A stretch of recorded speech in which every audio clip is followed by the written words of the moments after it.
topics and opinions expressed in the following show are solely those of the hosts and their guests and not those of W4CY Radio, its employees, or affiliates.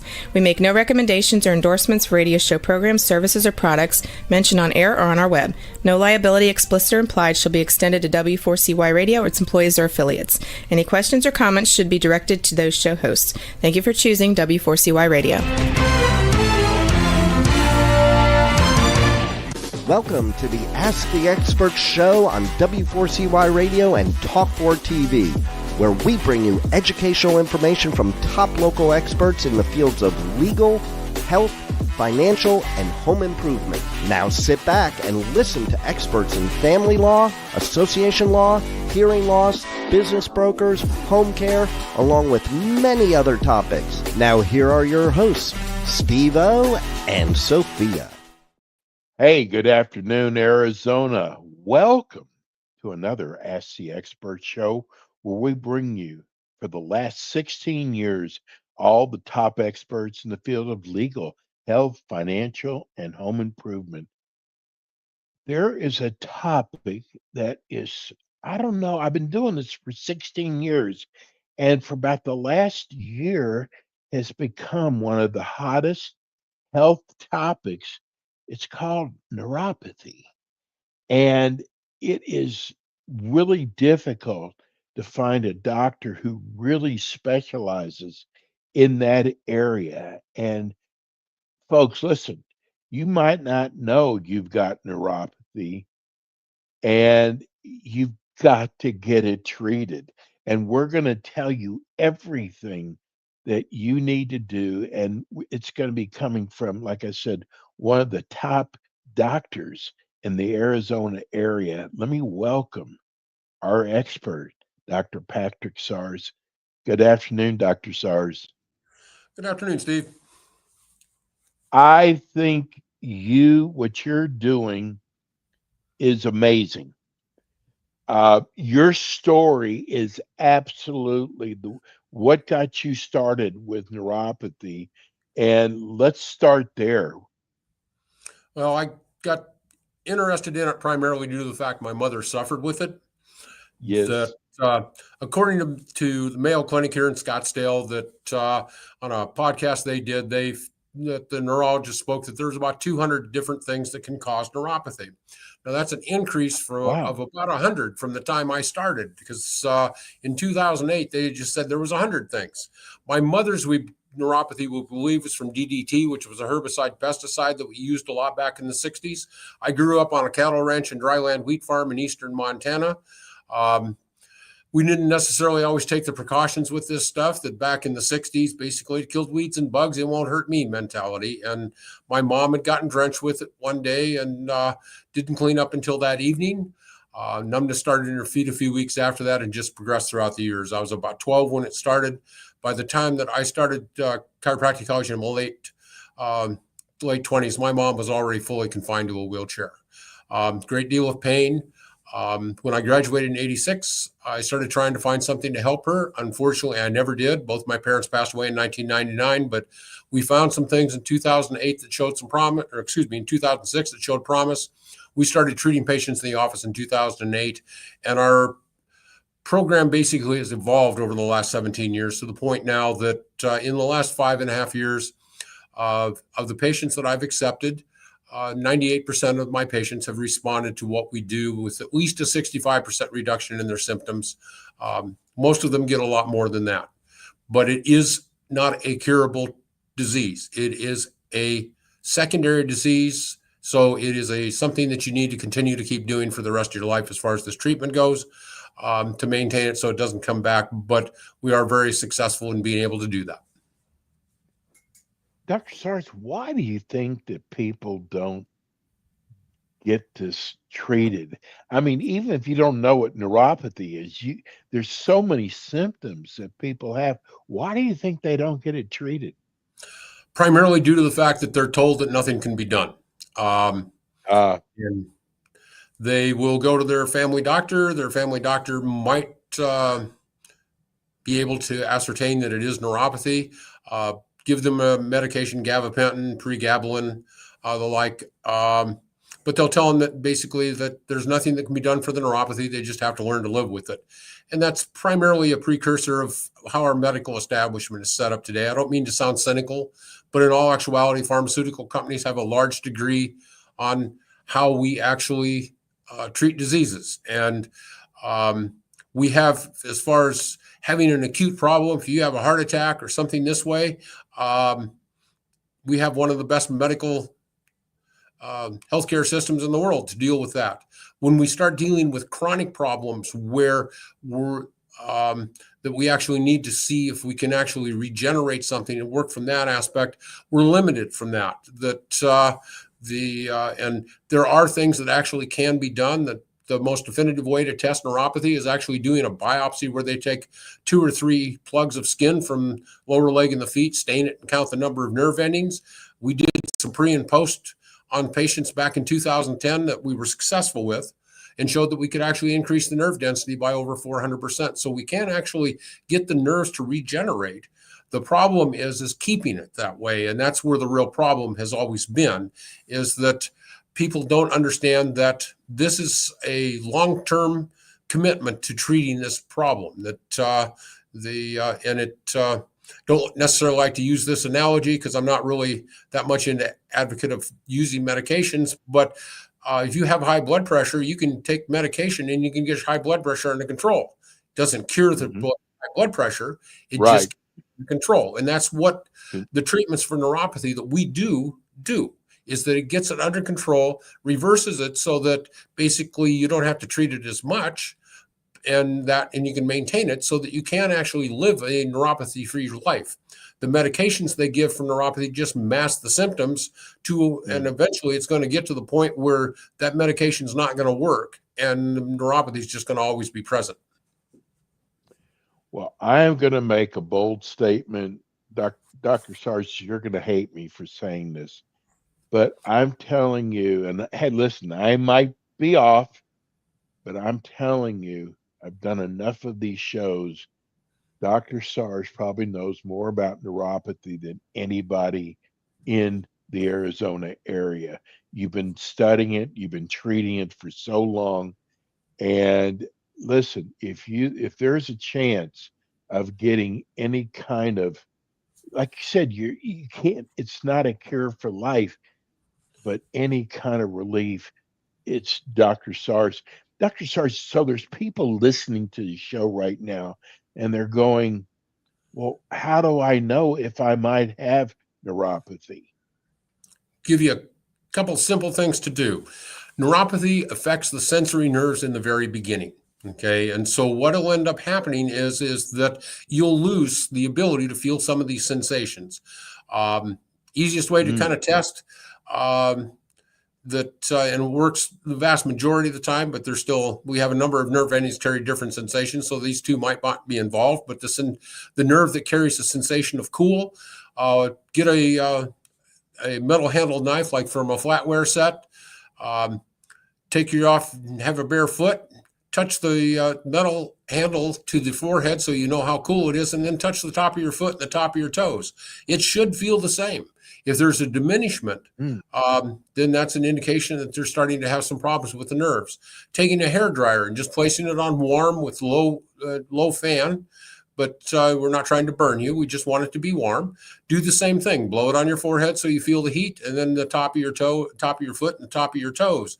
If there's a difference, that could very well be the beginning of having neuropathy. And it is something then that give me a call and get in, and we'll actually ascertain whether or not that is what you're dealing with.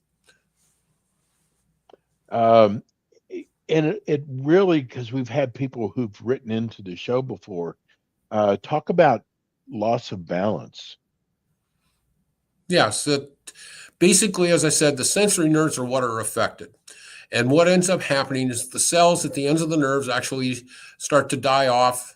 And so the nerve ending basically becomes deeper into the tissues. And that same thing happens on the sole of the foot. And so the nerve isn't down to the sole of the foot anymore, that it's a little bit deeper in. So you might feel like you're walking on a sponge or a piece of cardboard. And at the same time, what ends up happening because of that is that you're not getting that proprioception awareness of where your foot's at in relation to your body. And so you start to become dependent on your depth perception to maintain your balance. And so people that suffer with neuropathy, two things that I can tell you is that don't walk in the dark, and don't walk on uneven surfaces. If you've got throw rugs in your house, get rid of them, because in all actuality, there's a good possibility that just even having a throw rug, you may not pick your foot up quite as high as you thought you did, and you could actually end up tripping. This is from Verna. She's in Scottsdale. She wants to know, she said, can you have numbness in your fingers and not in your feet and have neuropathy? Yes, it is possible. But then at that time, what we also want to look at is a couple other things, because of the fact that you can have numbness in your fingers because of something that's actually going on in your wrist called carpal tunnel.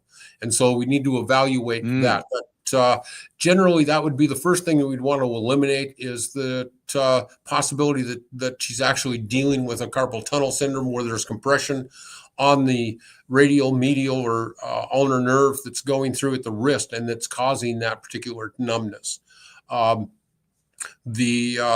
Most times when people start to have numbness in their fingers initially, it might be their thumb, their index finger, and just the inside portion of the middle finger.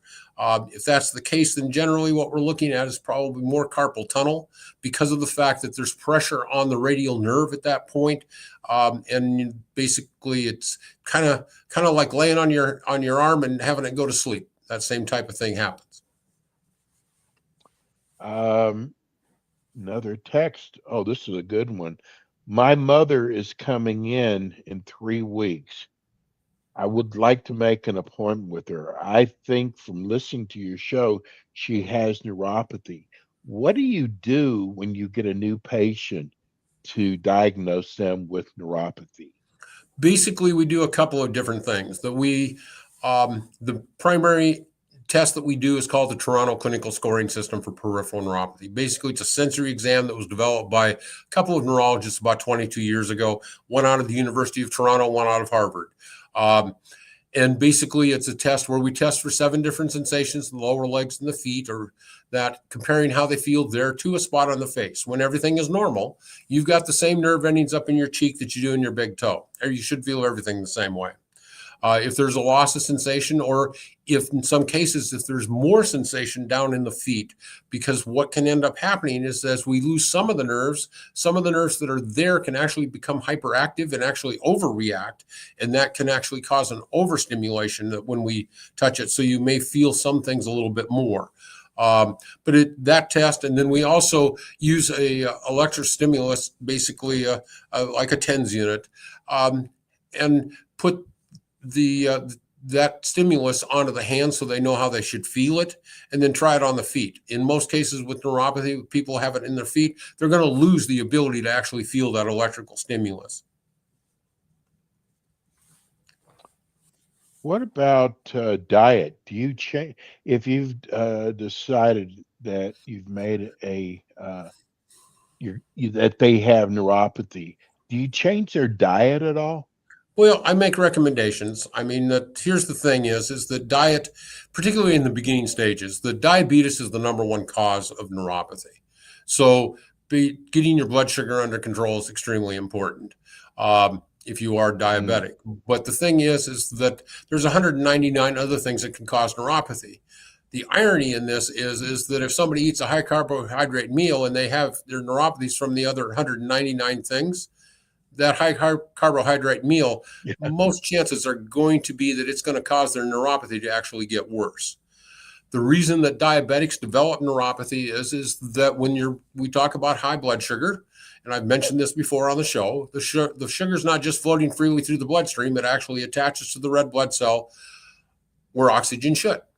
And actually, sugar has a higher affinity for that receptor side on the red blood cell than it does for oxygen.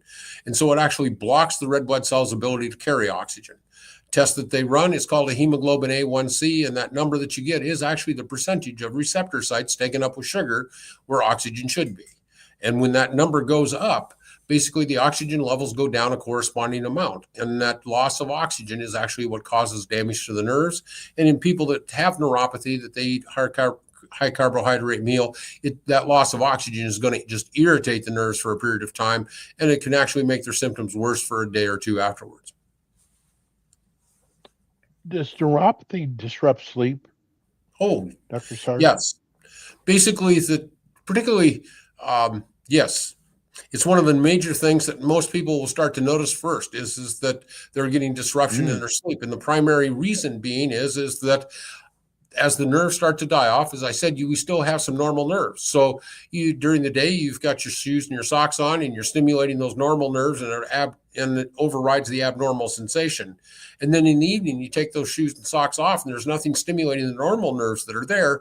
And so the abnormal ones become more prevalent, and they start to fire on their own. As those cells at the ends of the nerve start to die off and go deeper into the tissue, they will eventually just start to fire on their own for no apparent reason. Very similar to maybe what an amputee might experience with phantom pains in a limb they no longer have. And so during at night, there's nothing stimulating the normal nerves, so there's nothing overriding that abnormal sensation. So it becomes a lot more prevalent. For most people, that'll kick in around 2 to 5 in the morning, can be extremely disruptive in their sleep patterns. Here's a text from Tucson. They said, I've listened to almost every one of your shows. If I miss one, I go to iHeart and listen again. I really like your show. What about, I don't understand when you say that you treat your patients' neuropathy at home. What do you mean by that? Basically, neuropathy, as I said, is not curable. So the only way that we can actually give a long-lasting results is if people continue to keep treating themselves at home. And so we actually, people come in, they're actually purchasing a medical grade equipment to actually treat themselves at home. And then we do have follow-up visits in the very beginning, a couple times a month. And then once a month thereafter until they reach a point of stabilization. I'm available by phone 7 days a week from 7 o'clock in the morning till 8 o'clock at night, so that if my patients have a question, that they can get it answered right then. What I never want to have happen is them to stop the treatment for a few days because they've got an appointment with me in a week and they'll just ask what's going on then. Much better to get it over with and continue to keep doing the treatment, because the only way this actually works is if they do it. And so I'm dedicated to what we do, and my involvement is there, and it's constant. Norman wants to know: does Medicaid insurance cover this at all? Unfortunately, no. The best that you're going to end up with insurance. I said Medicaid. I meant Medicare. Medicare. I understand, but it's still. In both cases, the answer is no. Medicare has at different times paid for different types of treatments over the 17 years that I've been doing this. And in the end, stopped paying for it because of the fact that one of the requirements that they've always wanted is that all the treatments be done in the office. And every one of these treatments, they're going to experience the same thing that I did. The reason that I was as naive as everybody else. That when I first started in 2008, we were doing all the treatments in the office. In 2015, during the summer, that we were a little bit slower, that my office assistant and I called about 200 patients that I treated in the 6 years previous to see how they were doing, and got told pretty much by all of them that they were as bad, if not worse, than they were when they first came to see me. Now, when we released them, they were good. So this told me I had a treatment that actually worked. It didn't last. And so if the treatment worked, then the only way to get it to last is if you're able to have the ability to continue to keep doing it as you need to. And so this is what we basically have gone to, a home treatment protocol. And so new advancements in the technology that I use have improved dramatically to the point now that truly 98% of the patients that I've accepted do get better. And that's due to the fact that in the 17 years, I figured out who I can and who I can't help. But also because of the fact that technology has advanced to the point that most everybody will get better if they actually will do it. What you've been doing this for such a long time, Dr. Sars. What are the demographics, male, female, age-wise? The sad part is when I first started doing this 17 years ago, I was basically in my mid 50s, and all my patients were really old. They were all 70 or older. And now that I'm 70 or older, they're my age. But the sad part is that I actually starting to get more patients that are younger, that are in their 50s, 40s. Had one that came in that was in her 30s. And so something has actually changed over the 17 years. And this is part of the reason that, as you mentioned, that neuropathy has become more of a prevalent discussion now, is due to the fact that it's affecting more and more people.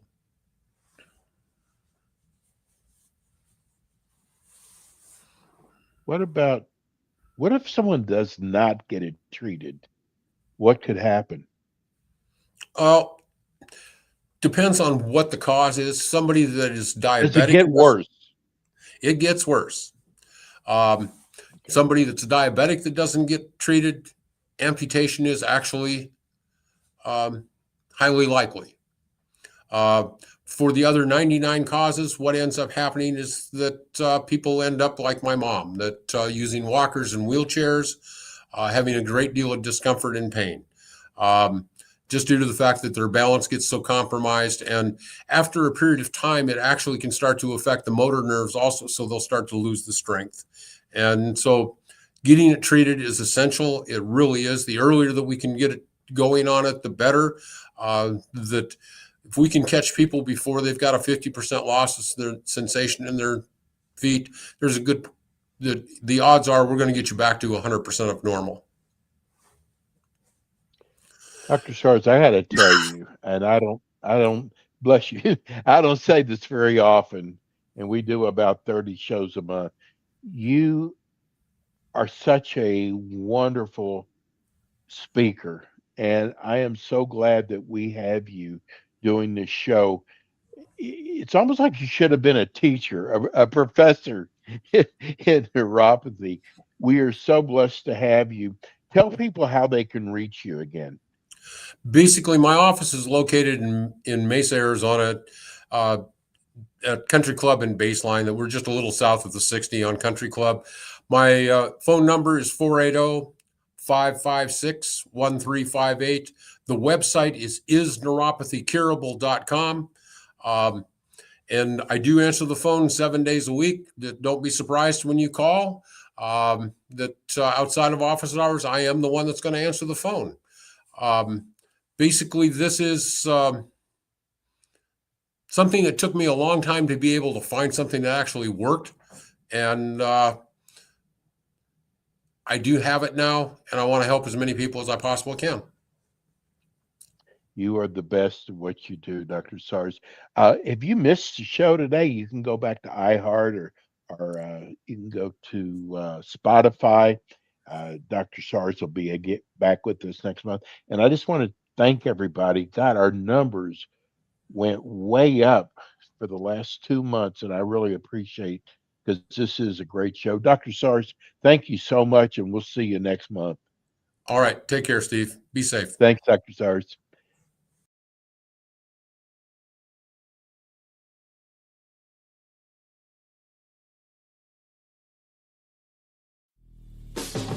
Thanks for tuning in today to the Ask the Expert show on W4CY Radio and Talk4 TV. Tune in next week and every week to hear more from our experts on personal injury, insurance, air condition repairs, estate planning, Medicare, and many other topics in the areas of legal, health, financial, and home improvement.